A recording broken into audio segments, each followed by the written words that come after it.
Hello everyone, welcome to our YouTube channel Amita classes पर आप लोगों का स्वागत है। हमने पिछले भाग में क्लास 11th की हिंदी पुस्तक अंतराल शुरू कर दी थी और इसका हम 2 भाग कर चुके हैं, जिसमें हमने जाना पिछले भाग में हमने जाना कि ईदगाह चैप्टर में कि किस तरह से जो हामिद है, हामिद ने खुद पर कंट्रोल किया।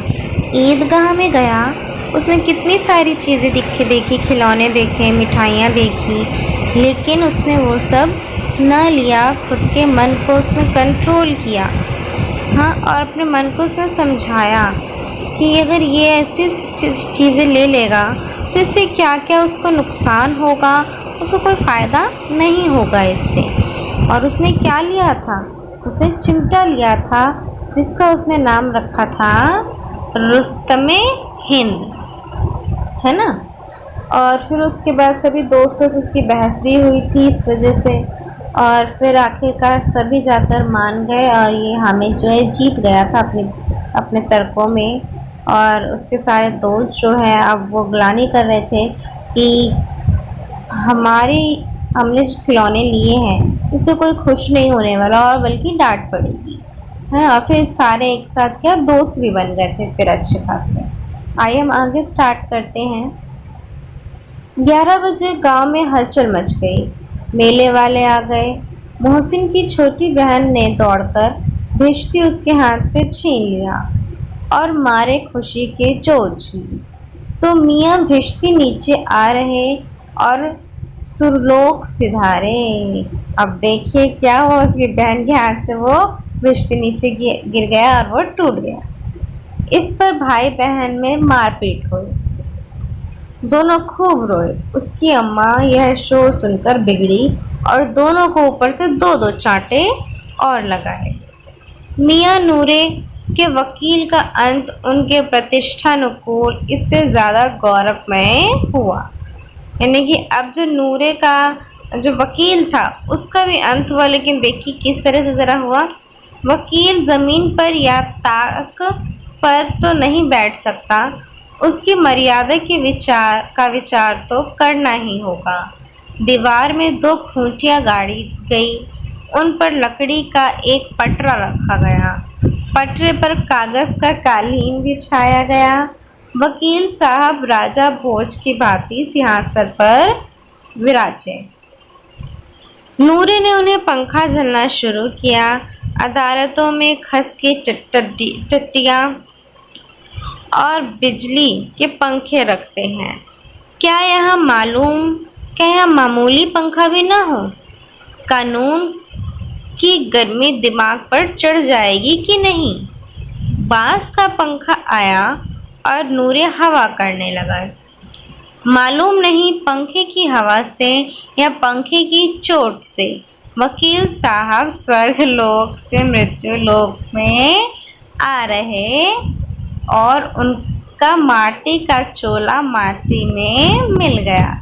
देखिए किस प्रकार से जो वकील साहब भी थे उनका भी देहांत हो गया। वो भी स्वर्ग लोक से कहाँ पधार गए? मृत्यु लोक की ओर।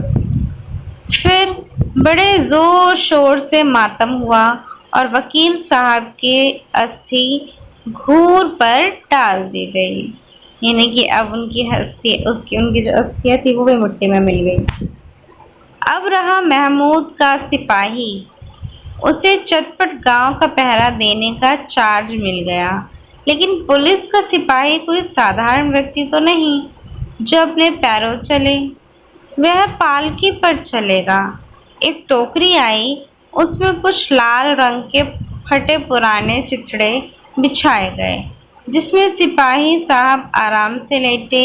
नूरे ने यह टोकरी उठाई और अपने द्वार का चक्कर लगाने लगे। उनके दोनों छोटे भाई सिपाही की तरफ से छूने वाले जागते रहो।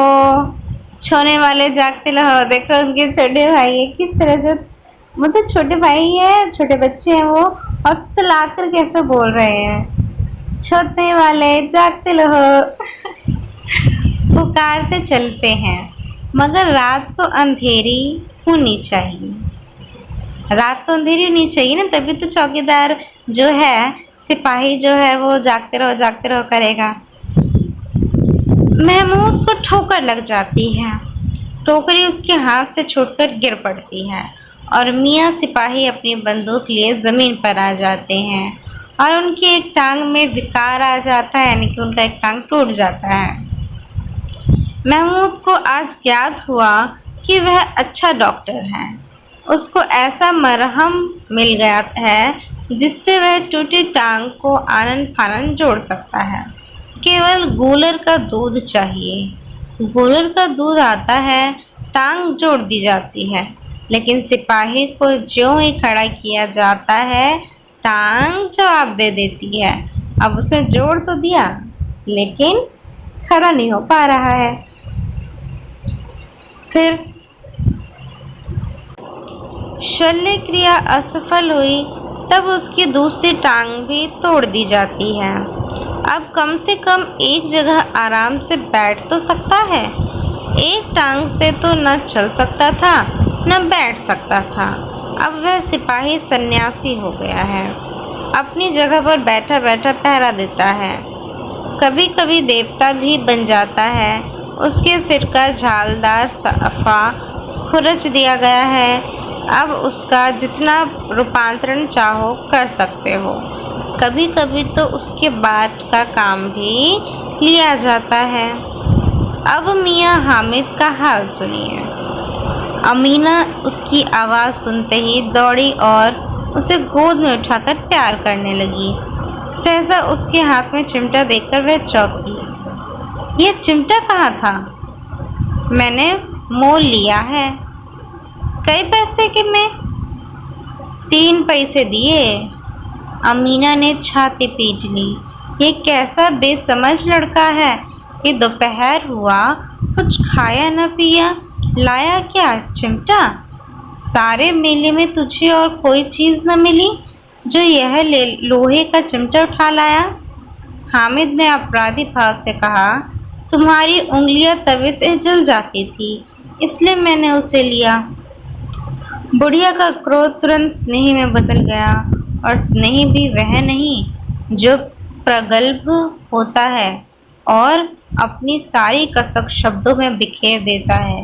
यह मूक स्नेह था, खूब ठोस, रस और स्वाद से भरा हुआ। बच्चे में कितना त्याग, कितना सद्भाव और कितना विवेक है। दूसरों को खिलौने लेते और मिठाई खाते देखकर इसका मन कितना ललचाया होगा। इतना जब्त इससे हुआ कैसे? वहाँ भी इसे अपनी बुढ़िया दादी की याद बनी रही। अमीना का मन गदगद हो गया खुशी के मारे। और अब एक बड़ी विचित्र बात हुई। हामिद के इस चिमटे से भी विचित्र, बच्चे हामिद ने बूढ़े हामिद का पार्ट खेला था। बुढ़िया अमीना बालिका अमीना बन गई। वह रोने लगी, दामन फैलाकर हामिद को दुआएं देती जाती थी और आंसू की बड़ी बड़ी बूंदें गिराती जाती थी। हामिद इसका रहस्य क्या समझता?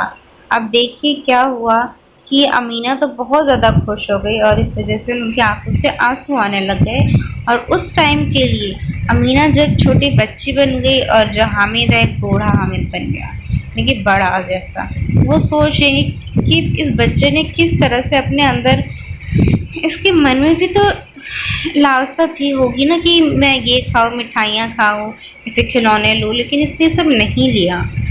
यहाँ पे हमें ये पता चलता है कि हामिद का जो बचपन जिस अभाव में बीता, उस अभाव ने हामिद को कितना बड़ा बना दिया था छोटी सी उम्र में। अगर आप लोगों को ये स्टोरी अच्छी लगी और वीडियो हमारी अच्छी लगी हो तो like, share, comment and subscribe ज़रूर करें। अब हम अगली वीडियो में मिलेंगे अगले चैप्टर के साथ। Bye bye everyone.